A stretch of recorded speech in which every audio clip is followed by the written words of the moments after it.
नमस्कार दोस्तों। गोंडा में रेल दुर्घटना होती है चंडीगढ़ डिब्रू एक्सप्रेस की। तमाम सारे लोग घायल होते हैं, आधा दर्जन लोगों की मौत हो जाती है और जो दर्जनों लोग घायल होते हैं उन घायलों को जल्दी से गोंडा के हॉस्पिटल में ले जाया जाता है, क्योंकि अब भारत सरकार ने जो रेलवे के अस्पताल हुआ करते थे, रेलवे के तमाम डॉक्टर्स और वो होते थे तमाम स्टेशनों पे, उनको एक प्रकार से खत्म कर दिया है। तो लगभग तमाम अस्पताल बंद हो गए, तमाम और खत्म हो गया और कुछ कॉन्ट्रैक्ट के डॉक्टरों और दूसरे स्टाफ से चल रहे। तो वहां व्यवस्था नहीं थी, तो गोंडा के जिला अस्पताल ले जाया गया। वहां एसएमसी के जो मेडिकल सुपरिटेंडेंट थे डॉक्टर खान, उन्होंने लग के एक एक व्यक्ति की जान बचाने का काम किया। कैसे जान बचेगी इसके लिए वो जुटे रहे। किसको इलाज वहां मिल जाएगा, किसको उसे लखनऊ भेजना पड़ेगा, किसको और किसी मेडिकल कॉलेज भेजना पड़ेगा, इसकी व्यवस्था में लग गए। उत्तर प्रदेश सरकार बड़े दावे करती है कि हमने हर जिले में मेडिकल कॉलेजेस खोल दिए। आज स्थिति यह थी कि वहीं दिख रहा था मेडिकल कॉलेजेस में कुछ नहीं है और मजबूरन उसी केजीएमसी में भेजना पड़ रहा था जो उस दौर की बनी हुई। अब केजीएमयू हो चुका है। उसी पीजीआई में भेजना पड़ रहा था जो कांग्रेस ने बनाया था। और पीजीआई और इन सब जगह जिन्हें भेजा जा रहा था मरीजों को, उन्हें भेजने के लिए कैसे दौड़ भाग करके डॉक्टर खान जो सुपरिटेंडेंट है, उन्होंने पूरी मेहनत की कि एक भी जान जाने ना पाए। जो लोग मर चुके हैं वो अलग बात है, और जो मर गए थे उनका कैसे जल्दी से सम्मान के साथ पोस्टमार्टम हो जाए, उन्हें अच्छे से वो किया जाए, उनके परिवारों को सुपुर्द किया जाए, इसकी व्यवस्था कर रहे हैं। लेकिन दूसरी तरफ क्या हो रहा था? दूसरी तरफ नफरत पेश की जा रही थी मुसलमानों के खिलाफ। उनको सामान बेचने तक पे कैसे पाबंदी लगाई जाए, कैसे उनका आर्थिक बहिष्कार किया जाए, इस पर काम हो रहा था। प्रियंका गांधी ने इसी को लेकर के कहा कि हमारा संविधान हर व्यक्ति को बगैर किसी जाति, धर्म, भाषा, क्षेत्र का भेदभाव करे समान रूप से कार्य करने का अधिकार प्रदान करता है, अपना जीवन यापन करने का अधिकार प्रदान करता है। ये संविधान उन्हीं बाबा साहब अंबेडकर का बनाया। उस संविधान के खिलाफ इस देश के अंदर यह हो रहा कि उनके वो सामान न बेचने दिया जाए, उनको फल न बेचने दिया जाए, उनको पानी न बेचने दिया जाए, उनको कोई भी खाने पीने का सामान न बेचने दिया जाए, और जहां वो नौकरी कर रहे हैं वहां से उन्हें नौकरी से निकलवा दिया जाए, या और बहुत कुछ। जब इस तरह की चीजें होती हैं तो निश्चित रूप से एक दुखद हालात पैदा होते हैं। तो बहरहाल आज जब जाति धर्म के नाम पे नफरत फैलाई जा रही है, तो इसको लेकर के प्रियंका गांधी ने दोनों सरकारों से स्पष्ट कहा कि आप यह ड्रामा बंद कीजिए और अपने आदेश को वापस लीजिए और सबको समान रूप से प्यार से काम करने दीजिए। 70 सालों से लोग करते आ रहे हैं, कोई समस्या नहीं रही। समस्या आपने पैदा की। जब प्रियंका जी ये कहती हैं, निश्चित रूप से वह बड़ी बात है जिसमें बोला जाना चाहिए। राष्ट्रीय स्तर के नेताओं का बोलना था। कांग्रेस के तरफ से पहले इस पर जो उनके मीडिया प्रभारी हैं पवन खेड़ा, वो कह चुके, वहां के सांसद सहारनपुर के वो इसके लिए आ चुके, और बहुत सारे नेता आए। जब ये आते हैं तब सरकार में खलबली मचती, तो करें क्या? यहां हालत यह है कि हमारी तो रोटी नफरत से चलती है। जब भारतीय जनता पार्टी यह सोचती है, उसके नेता यह सोचते हैं, तो उत्तराखंड की भी सरकार, वहां का भी प्रशासन यही आदेश कर देता है। वो भी कर देता है कि आप जाति धर्म के आधार पर आप बेच पाए, आप कर पाए। यानी आपको वो बोर्ड लगा के और ये आइडेंटिफाई कराना होगा कि आप मुसलमान हैं, और यदि आप हिंदू हैं, आपके होटल में, आपके रेस्टोरेंट में कोई मुसलमान काम करता है तो उसको छुट्टी भेज दीजिए या नौकरी से निकाल दीजिए। अब आप समझिए ये जिस तरह का काम किया जा रहा है, ये कितने नफरत भरे काम किए जा रहे हैं। ये वो लोग हैं जो स्थानीय लोग हैं, वहां पर काम करते हैं और सालों साल से कांवड़ियों को की सेवा करते आए हैं। उनको तमाम सारी चीजें जो भी जरूरत होती थी वो देते थे, उन खिलाते थे, कई लंगर लगाते थे और बहुत कुछ करते थे, उनको सस्ते में सामान देते थे। आज स्थितियां बिल्कुल उलट हुई हैं क्योंकि नफरत इतनी पनपाई गई, और जब नफरत पनपाई गई है तब बात आता है कि ये किसके लिए हो रहा है। कांवड़ का जल किसके लिए ले जाया जाता है? भोलेनाथ के लिए, शंकर जी के लिए। तो जो ये ले जाया जाता है वो उस भोलेनाथ के लिए ले जाया जाता है जो किसी धर्म पर नहीं है, जो सबके कहे जाते हैं देवता, और जिन्हें सबका देवता कहा जाता है उनके उसमें यह हो रहा। आप याद करिए, तमाम कांवड़ियों की कभी तबीयत बिगड़ी, कभी कुछ हुआ, तमाम मुसलमानों ने अपने खून दिए हैं, तमाम ने और सेवा करी है, तमाम ने जान बचाई है, और आज उन पर ये हमला हो रहे हैं। तो फिर आप कहेंगे शिव क्या ये कहते हैं? किसी गरीब के पेट पर लात मारने को कहते हैं? तो भगवान शिव क्या आपको यह बताते हैं कि यूं नफरत फैलाई? याद करिए, यही भारतीय जनता पार्टी अयोध्या जैसे ही चुनाव हारी तो इनके लोग क्या कहने लगे? अयोध्या के लोगों का बहिष्कार कर दो, उनका कुछ खाओ पियो मत, वहां दर्शन करने जाओ तो अपना सब बांध के ले जाओ, उनका मत खाना, उनका मत करना, उनको वो कर दो। ये नफरत का बाजार जो आपने लगाया है, वह बाजार ही इस देश के लिए मोहब्बत का देश है, और यहां सब मोहब्बत करते हैं एक दूसरे से, कोई नफरत नहीं करता। लेकिन आप नफरत फैलाते हैं। इतने से भी जब नफरत नहीं फैलती है तो भारतीय जनता पार्टी के नेता और नरेंद्र मोदी सरकार के मंत्री गिरिराज सिंह एक लेख लिखते हैं जो पांचजन्य आरएसएस की पत्रिका है उसमें छपता है कि जब देश आजाद हुआ था, धर्म के आधार पर बटा था, तो मुसलमानों को यहां से भगा देना चाहिए था, उन्हें नहीं रहने देना चाहिए था। जब वो इस तरह की बात करते हैं तो पहले तो एक उनके ऊपर बड़ी हंसी आती है कि ये शख्स, इसको न इतिहास का पता है न किसी चीज का पता है, इसको यह जानकारी ही नहीं कि भारत तो कभी बटा ही नहीं था। भारत नाम से पहली बात तो कोई देश नहीं होता, और तमाम सूबों में जो राज्य थे, राजे रजवाड़े रियासतों में देश बटा हुआ था। अंग्रेजी हुकूमत उसे जो चलाती थी वो एक अलग सिस्टम से चलाती थी, राजे रजवाड़ों का राज चलता था, और उन्हीं की इच्छा से किसी का मिलन होना था, किसी का नहीं होना था, तो बंटवारा नहीं था।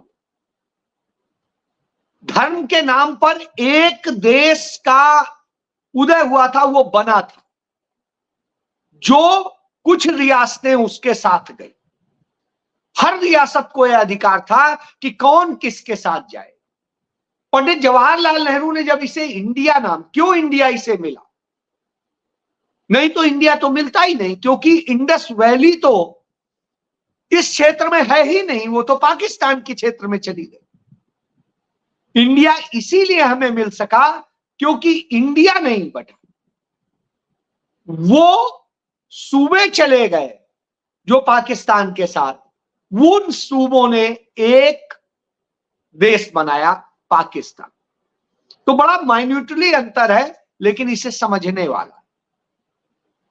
तो भारत भारत ही रहा, यहां पर भारत का ही शासन रहा और इसीलिए जो गवर्नर जनरल थे, वायसराय थे, वो हमारे देश में ही थे, वहां नहीं थे। और लॉर्ड माउंटबेटन तब तक रहे जब तक श्री राजगोपालाचारी भारत के वायसराय नहीं बन। तो यह एक बड़ा भारी सत्य है। और फिर जब हमारा संविधान बन के तैयार हुआ तो संविधान के तहत सारी व्यवस्थाएं हुई। इसलिए इस तरह की बातें बोल के वो बता देते हैं कि वो गोवर ज्ञान के लोग।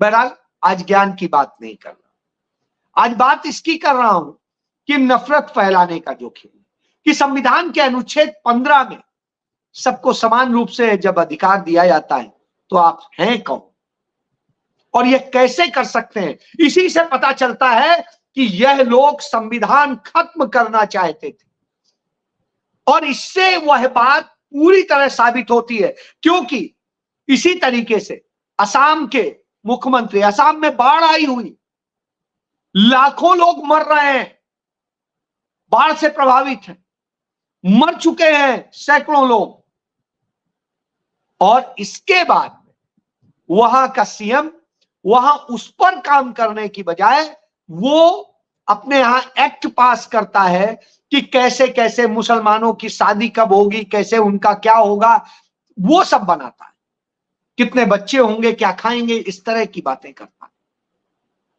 दूसरी तरफ हम बाकी तमाम सारी जगह की बात करें तो इसी तरह की स्थितियां हैं।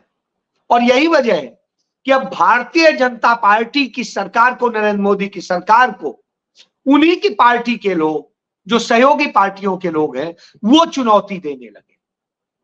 आरएलडी ने भी कह दिया, क्यों, उसकी भी भूमि खत्म हो जाएगी, उसे पता है उसे राजनीतिक भविष्य उसका उसी से। तो आज वो भी कह रही है कि इस तरह का गलत काम नहीं करना चाहिए। हालांकि जयंत चौधरी में बोलने की हिम्मत नहीं हुई, लेकिन उनके प्रदेश अध्यक्ष यूपी के रामाशीष राय, उन्होंने इसको लेकर के ट्वीट किया कि यह गलत है। और जेडीयू में, जेडीयू के चीफ ने तो नहीं किया, लेकिन उनके जो प्रवक्ता है पश्चिम उत्तर प्रदेश से आते हैं, उनका भी अस्तित्व खत्म हो जाएगा, त्यागी का, तो वो इसको लेके कहते हैं। और इसी तरीके से बाकी कांग्रेस, सपा पहले ही बोल रहे हैं इसको लेके। तो ये नफरत का खेल यूं पनपाया जा रहा है और जिस तरीके से यह खेल किया जा रहा है वह सभी को एक डरावना है कि कैसे आपका कारोबार छीन लिया जाएगा, कैसे आपका रोजी रोजगार छीन लिया जाएगा, कैसे आपको बेरोजगार कर दिया जाएगा, नौकरी से निकलवा दिया जाएगा। तो यह हो रहा। अभी तक जो मेरी जानकारी में है कि पिछले 6-7 दिनों के अंदर वहां पर 2000 लोग नौकरी से निकाले जा चुके, सिर्फ मुजफ्फरनगर के कुछ इलाके, और अभी तो प्रक्रिया चली रही है। कल तक उन्हें सारी चीजें साफ कर देनी है जिससे कि यात्रा शुरू होने के पहले। अब उत्तराखंड ने भी यह ऑर्डर जारी कर दिया है, शामली ने भी यह ऑर्डर जारी कर दिया है, डीआईजी सहारनपुर इसको लेके जस्टिफाई कर रहा है। तो यह बता रहा है कि आगे आने वाले वक्त में ये किस तरह की गंदगी करने जा रहे हैं। जो बात मैंने आपको बताई थी कि अब चुनाव नहीं जीत पा रहे हैं तो नफरत को इतना पनपा दो, यही इनकी प्रयोगशाला, और यही ये करना चाहते। शायद जो पंडित नेहरू ने एक बात कही थी कि यदि आरएसएस वाले बोले कि हम पूरब जा रहे हैं तो आप उनको पश्चिम में खोजिए, पूरब में नहीं मिले। बिल्कुल वैसे ही आरएसएस प्रमुख ने कहा था कि मुसलमान भी हमारे भाई हैं, हमें इनको साथ लेके चलना चाहिए, ऐसा कुछ नहीं होना चाहिए जिससे उनका रोजी रोजगार और सब प्रभावित हो। अब बिल्कुल उससे उलट हो रहा है। वही बात बिल्कुल साबित हो रही है जो आज से 70 साल पहले पंडित जवाहरलाल नेहरू ने कही। यानी ये वही है, तो जो वो कहेंगे उसका उलट होता है, तो यह इनका सच्चा चेहरा। और आप देखिए दोनों आरएसएस वाले, चाहे उत्तराखंड का मुख्यमंत्री हो चाहे यूपी का मुख्यमंत्री हो,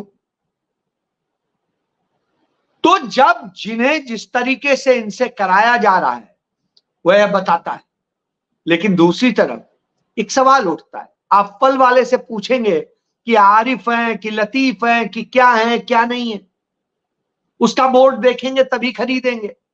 ये वही हाल है जैसे जब देश आजाद हुआ था और भारत और पाकिस्तान नाम से, जब पाकिस्तान नाम से एक नया देश बना, उस स्थिति में जहां पर विवाद खड़ा था वहां पर जो घड़े रखे थे पानी पीने के लिए, वहां पर लगा दिया गया था हिंदू पानी मुस्लिम पानी, और हिंदू पानी मुस्लिम पानी आज वो चीज देखने को मिल रही है कि कुछ उसी तरीके से कर दिया गया। उस समय जो नफरत के उसका शिकार हुए, जिनके परिवार या नफरत उनके अंदर भरी गई, वही लोग आज आकर के यहां पर देश में माहौल बिगाड़ रहे, वही लोग हैं जो उसमें शिकार हुए, या बहुत सारे लोग, उनके अंदर इतनी नफरत भरी हुई है कि कैसे भी इसको करना है। तो जो आज चाहे वहां के पुलिस अफसर हो चाहे प्रशासनिक अफसर हो, वे भूल जाते हैं कि उन्हें संविधान के तहत अपॉइंट किया गया है और उस संविधान की उस मूल भावना का खिलवाड़ कर। आज देश के अंदर स्थिति क्या है?